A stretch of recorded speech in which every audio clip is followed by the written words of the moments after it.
तर हे बघा आम्ही गावाकडे छान असं शाळून चाळायला बसलेलो आहे. आमचं गव्हाचं नाही ज्वारीचं आमचं ज्वारीचं पीठ संपलेलं आहे, त्याच्यासाठीच आम्ही तर गव्हाचं दळण करत आहोत. ज्वारीचं पण मग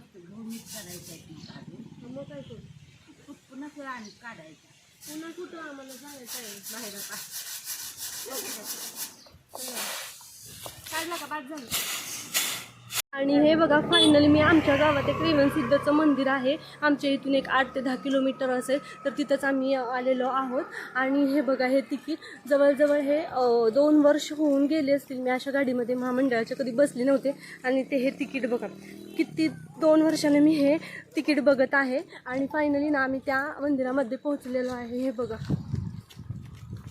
मंदिरात पोहोचायचं आहे आता. फायनली आम्ही चालत चाललेलो आहे त्या मंदिराकडे.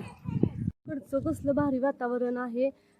या पुढं चाललेल्या आहेत त्या आमच्या आई आहेत. आणि हे बघा गावाकडचं सगळं असं वातावरण. आता उन्हाळा असल्यामुळे ही सगळं झाडी बिडी पूर्ण हे झालेले आहे.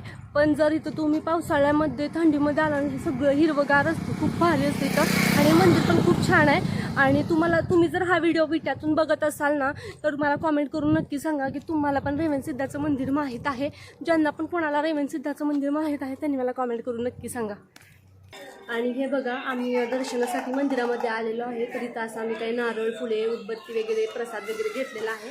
आणि आता आम्ही मंदिरामध्ये चाललेलो आहे दर्शन घेण्यासाठी. मंदिर असं आहे, असं काहीसं मंदिर आहे. इथं आत्ताच 4-5 दिवसापूर्वी महाशिवरात्री होती ना, तेव्हा इथं यात्रा होती.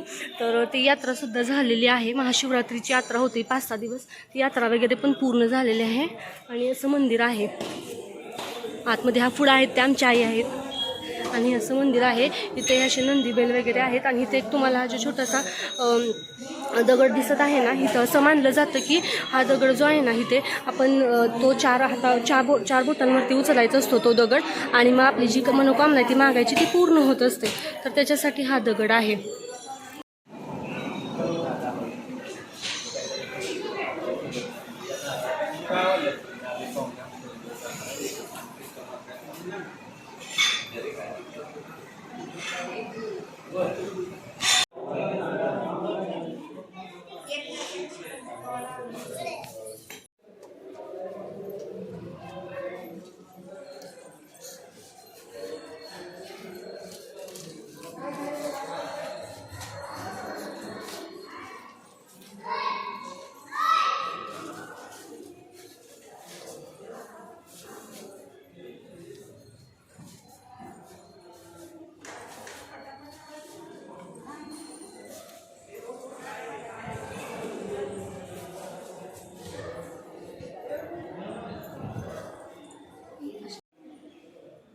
हे बघा राम लक्ष्मण सीता हनुमान यांचं इथं एक मंदिर आहे छोटंसं.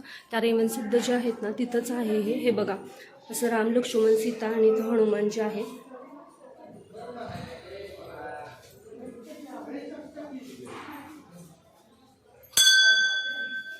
हे इथं आपले आहे ते विठ्ठल रुक्माईचं मंदिर आहे. हे छोटंसं आहे. इथं विठ्ठल रुक्माईचं आहे मंदिर.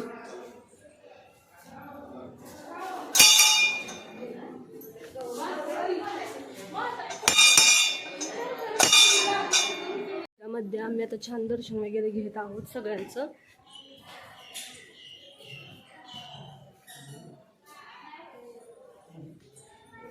भारी येतं. हे बघा असं मंदिर आहे. तुम्हाला मग सगळं दाखवते.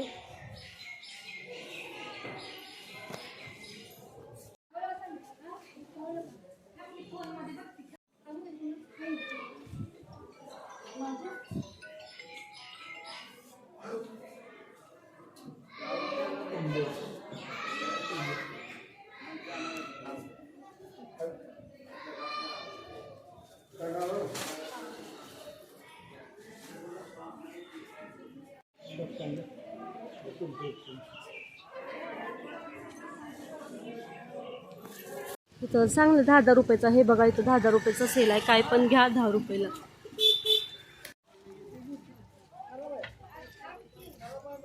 काय घेत आहे नको काय यात्रेत काय एवढं चांगलं नसतंय. हे बघा कसं 10 रुपयाला काही पण घ्या. 10 रुपयाच्या वस्तू आहेत त्या आहेत चांगल्या तशा, पण या टिकत नाही त्या जास्त दिवस है ना.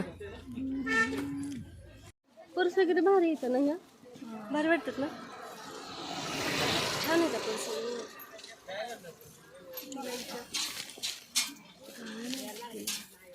पर्स कितीला आहे तू? वेगळ्या प्राईस प्राईस वेगळी असणार आहे प्रत्येकाची. अरे येतं बसने छान छान आहे सगळे इथं. बो भारी वाटते ती मला. हे कशी वाटते? कलर नको बाई, मी घालत नाही जास्त. बो 10ला एक.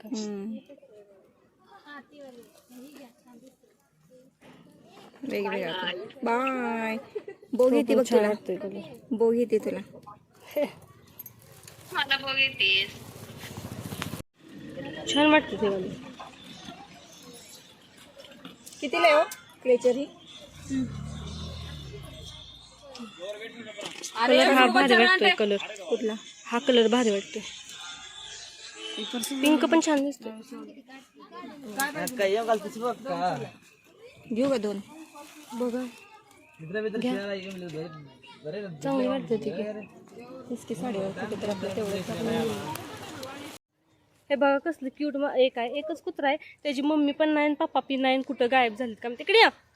कुकू कुकू नाही. आम्ही ना एका ठिकाणी साड्या बघायला आलेलो आहे, तर म्हटलं चला तुमच्यासोबत पण थोडी शेअर करू.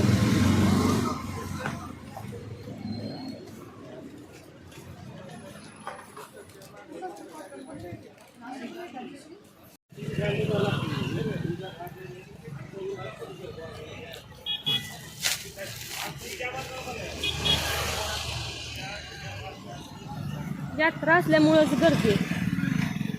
म्हणजे झाली आता यात्रा,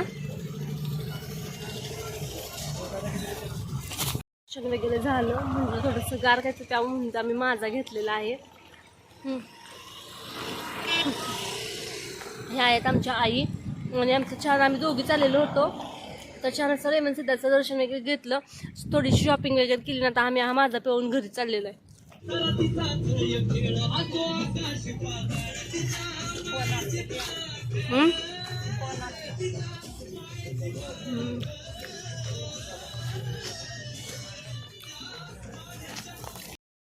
तर असा होता माझा गावाकडचा दिवस आणि गावाकडच्या मंदिरातलं दर्शन. तुम्हाला कसं वाटलं मला कमेंट करून सांगा. आणि अशाच नवनवीन ब्लॉगसाठी आपल्या यूट्यूब चॅनलला आणि इंस्टाग्राम पेजला फॉलो करायला विसरू नका, कारण तुमचा सपोर्ट माझ्यासाठी खूप महत्त्वाचा आहे. भेटूया नवीन ब्लॉगसोबत. तोपर्यंत हसत राहा, काळजी घ्या. बाय. श्री स्वामी समर्थ.